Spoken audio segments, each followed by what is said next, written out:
The Atlanteans were architects of pressure and flame, cities of glass and basalt that rose like the inside of a star, gears and conduits threaded with a cunning that made stone sing. They read the world in equations and in the hum of living things, and where others called it prayer, they called it calculus of power. Their best minds, exiles, visionaries, and those who traded pity for secrets, learned to unmake and remake the law of things. They called that work black magic, not because it was evil in every eye, but because it demanded a cost measured in shadow. Far to the north, where ice held maps older than memory, lived the Hyperboreans. They were tall, slow-speaking people who wore the winter like a second skin and whose songs could still the wolves. When the storms came, the slow incandescent storms that tore at the world's seams, most Hyperboreans fled into the bones of the earth and the hollowed glaciers. A thin line of survivors carried down the old rites, the names of stars, and a patient knowledge of endurance. The sea rose and the world rebalanced. Paths that had been impossible slowly opened. A ship of Atlantean scouts, glass sails dark with rain, drifted north to where the ice cracked like parchment. The ship found a harbor of stone and sea, and within it the Hyperborean survivors, hardened, wary, luminous in a way the Atlanteans had only ever felt in the reflective surfaces of their machines. At first there was trade, metal for furs, lenses for lore, but among the Atlanteans were those who believed survival called for more than barter. They wanted heirs who would inherit both the Atlantean cunning and the Hyperborean endurance. They wanted bodies that could breathe the thin cold of the north and yet move through the heated glass halls and pressure chambers of the south. They wanted to fuse knowledge into bone. It was in a hall carved from whalebone and basalt that the first ritual took place. The Atlantean sorcerer, Kran, whose fingers smelled of brimstone and salt, drew diagrams in blood upon slate. The Hyperborean woman, Mira, whose laughter had the grit of glacier sand, sang the names of constellations that were no longer there. Around them, the rest circled. Two cultures listening for a promise they weren't sure they understood. Kran's magic asked for anchors, relics of the earth, the pulse of a star caught in a lens, the tear of a being who had given up its shadow. Mira's rites demanded witness, the names of ancestors read aloud, promises carved into bone, the exchange of hair and breath beneath a sky that had not yet forgotten the long cold. The covenant they forged was not neat. It was a ledger of compromise. The Atlanteans bound their knowledge into ritual syllables carved not just into air but into steel and crystal. The Hyperboreans braided their endurance into the song, making the ritual patient and slow so that it might take root in flesh as surely as the moss takes root on stone. When the rite was finished, a child was born who did not fit the maps. They were tall, without the brittle tallness of the north. They carried warmth, but it was a pressure heat, like a furnace in a cave. Eyes like the sea and storm, hands that could coax metal like clay, and lungs that never quite refused the thin air of high places. They walked with a double memory, the geometric certainty of Atlantean thought and the fatal patience of Hyperborean time. They were not gods, though some mistook them for either. They were not monsters, though others whispered that name when the child felled a single oak with a look or stirred the sea until it obeyed. They were an experiment given flesh. Word traveled faster than truth. The offspring's presence became legend, then accusation.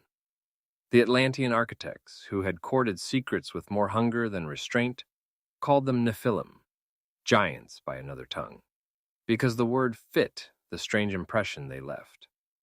Large, luminous, and dangerous to tidy systems. But names never contain whole things. The Nephillim grew into communities that bore both scars and mercies.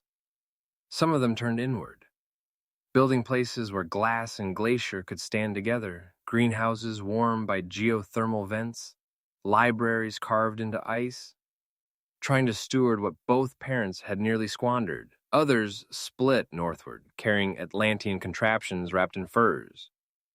And yet others moved south, their Hyperborean songs stained with the hum of new machines. The black magic that had created them, though, left a shadow like an old debt. It was not purely destructive, nor was it purely gift. It was a technology of intimacy that demanded a toll, an appetite for change, an instability of identity. The Nephillim bore this in their bones. In some families, the appetite became greed, cities of flame where the sea was turned into fuel, and the old liturgies were torn up in the name of progress. In others, the debt became stewardship, careful, painfully earned restraint, gardens that fused algae to crystal, and lungs that could filter sea and sky in turn. Generations stretched. The Nephilim stories braided with human myths until the bright edges dulled. Where once an Atlantean sorcerer had penciled equations into stone, now there were tales passed by hearthlight, of tall people who walked with tides in their step, of builders whose works could sing in a language that was part machine, part wind. When the great sinking came, the cataclysm that drowned gardens and polished cities into fossil, the deeds of both Atlanteans and Hyperboreans scattered as seeds. Whole cultures were swallowed, but the Nephilim did what they were built to do. They survived in fragments. They walked into caves, into mountain fissures, into the marrow of the earth, carrying seeds of knowledge under their tongues and the slow songs of the north in their throats. Centuries later, when human tongues had forgotten the precise shape of that first ritual, the word Nephilim remained in the corners of the story, giants of impossible lineage, a memory of a moment when two desperate intelligences chose to become more than either alone. To those who study the deep things, antiquarians with oil-stained fingers, old story keepers with eyes like coal, the Nephilim are both cautionary tale and a promise. Caution that the marriage of unbounded curiosity to untempered power sows wild, often cruel fruits. Promise that within hybrid blood can live the capability to repair, to make new alliances between thinking and feeling that keep more things alive. If you walk now to the places where storms still unmake the maps, along blackened shores and the caves where light lies like a secret, you might find traces, a seam of glass in a glacier, a tool with latticework no artisan now remembers, a song that ends not with a human cadence, but with a metallic resonance. Sometimes, late in winter, a traveler reports a figure in the distance, tall, silhouetted against the flame of northern lights, standing very still and listening, as if trying to remember how to be only human. Those are the small, stubborn leftovers of an old experiment. Children born of black magic and cold song, walking the long road between worlds. They are called by many names, and none are sufficient. They are, in the way of all hybrids, both blessing and reckoning. They remind the living that when two fashions of survival clasp hands, the future that grows from them will be stranger, wilder, wiser, and more dangerous than anyone who signed the bargain could have written on parchment.